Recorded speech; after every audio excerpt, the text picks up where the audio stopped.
Whatever you do, yeah. सेब से इंसानी कान बनने का सफर शुरू होता है यहाँ से। What the hell is, sir?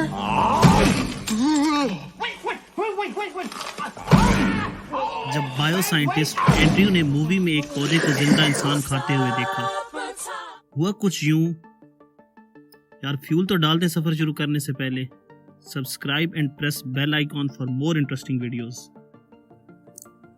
तो हुआ कुछ यूं कि साइंसदान ने सेब को इंसानी कान बना दिया। यकीन नहीं आ रहा? जी बिल्कुल, यकीन आना मुश्किल है।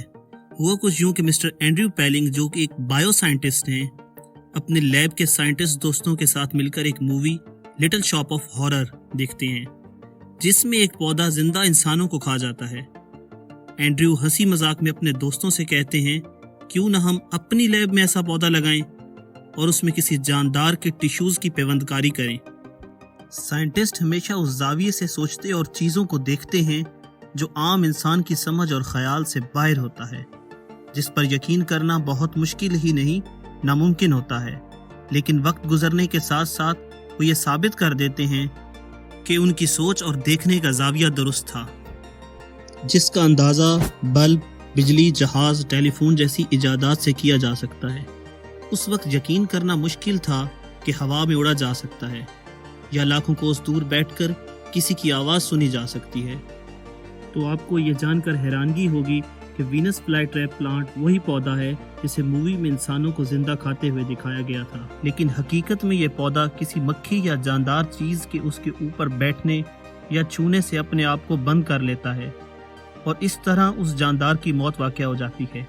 और देखने से यही महसूस होता है कि वीनस फ्लाईट्रैप प्लांट ने उस मक्खी को जिंदा खा लिया। है ना दिलचस्प बात?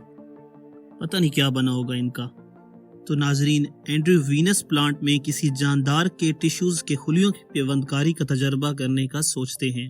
वो अपनी लैब में अपनी टीम के साथ वीनस प्लांट के अपने टिश्यूज़ और सेल निकालने का अमल शुरू करते हैं, लेकिन नाजरीन ये एक बहुत मुश्किल मरहला साबित होता है। वीनस प्लांट की जिल्द चिकनी और अजीब सतह की वजह से वो इसमें नाकाम हो जाते हैं। न्यूटन के सर पर सेब गिरा तो उन्होंने लॉ ऑफ ग्रेविटी को एक्सप्लेन कर डाला, यानी कशिश शकल का कानून। जब न्यूटन के लॉ बुक्स में पढ़ते थे तो सोचते थे ये सेब नहीं बॉम्ब था जो सब स्टूडेंट के सर पे गिरा था। इधर भी ऐसा ही कुछ हुआ। एंड्रयू अपनी लैब में एक साथी को सेब खाता हुआ देखते हैं। उस लम्हे उन्हें ख्याल आता है क्यों ना सेब में जानदार सेल्स और खुलियों की पेवंदकारी की जाए। ये वो लम्हा था जहाँ सेब से इंसानी कान बनने के सफ़र का हकीकी मानों में सफ़र शुरू होता है। वो और उनकी टीम सेब के अपने सेल्स और डीएनए निकालने का अमल शुरू करते हैं, जिसमें वो कामयाब हो जाते हैं और अगले मरहले में इंसानी सेल और डीएनए की पेवंदकारी का अमल शुरू करते हैं। शदीद मेहनत और लगन के बाद वो और उनकी टीम इस मरहले में कामयाब हो जाते हैं। उनकी बीवी, जो कि एक माइनक्राफ्ट आर्टिस्ट हैं, इस इंसानी सेल्स और डीएनए वाले सेब को इंसानी कान की शक्ल में ढाल देती हैं। ये कान सुनने की सलाहियत तो नहीं रखते, लेकिन ये किसी ऐसे शख्स को लगाए जा सकते हैं जिसके पैदाइशी कान ना हो या किसी हादसे में वो कानों से महरूम हो चुका हो। एंड्रयू कहते हैं कि इसका तजर्बा एक चूहा पर किया गया जो कामयाब रहा और आने वाले वक्तों में इसे इंसानों के लिए भी आजमाया जा सकता है और इंसानी अज़ा की पेवंदकारी में भी इस तजर्बे को शामिल किया जा सकता है। एक तहकीक के मुताबिक हर रोज़ 21 लोग ऑर्गन्स ट्रांसप्लांट या अज़ा की पेवंदकारी के इंतज़ार में मौत के मुंह में चले जाते हैं। एंड्रयू के मुताबिक इस कॉन्सेप्ट और आइडिया पे काम करके अज़ा की जदीद पेवंदकारी की तरफ कदम बढ़ाया जा सकता है।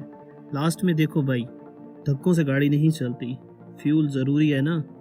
तो press like and subscribe button, bell icon भी दबा ही देना। तो नाज़रीन, कैसी लगी आपको आज की हमारी शाबात? कमेंट में ज़रूर बताइएगा। तो देखते रहिए, जानते रहिए और खुश रहिए। मिलते हैं अगली वीडियो में।